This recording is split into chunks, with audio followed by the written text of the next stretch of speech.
Hi guys, आता मी वाशीला आलेलो आहे. अनिकेत शूज घालतोय. आपला जंटलमॅन बॉबी टुणूक टुणूक चाललेला आहे ईव्हीच्या ट्रेनिंगला. त्याच्यासोबत जाताना आता आपला जाफरभाई आलेला आहे. पनवेलमध्ये चालला आहे रेड अलर्ट. चला मित्रांनो, काय करायचं तर मी चाललो, तुम्ही पण माझ्या पाठी या.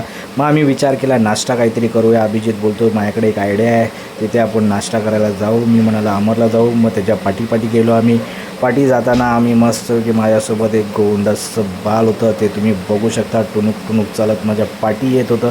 तेवढा धर्मदादाचा फोन आला. धर्मदादा बोलला, अरे मी यालाच शोधत होतो अभिजित, हा नेहमीच मला चुत्या बनवत असतो, काय करायचं आता ह्याचं. चला आता मी चाललो. मी बोललो चला नाश्ता करूया. मग सोबत आम्ही नाश्ता करायला आलो. मस्तपैकी मेंदूवडे आले. मस्तपैकी खात होतो. खाण्याकडे पूर्णपणे लक्ष दिलं आणि अभिजित काहीतरी विचारत होतो, मी त्याकडे लक्ष दिलं नाही. खाऊन झाल्याच्यानंतर दादा, आम्ही बिल भरायला आलो. दादाला बघितलं शेंबूड पुसताना. दादा शेंबूड पुसत पनवेलच्या गाडीत बसलो. पाऊस होता मुसळधार.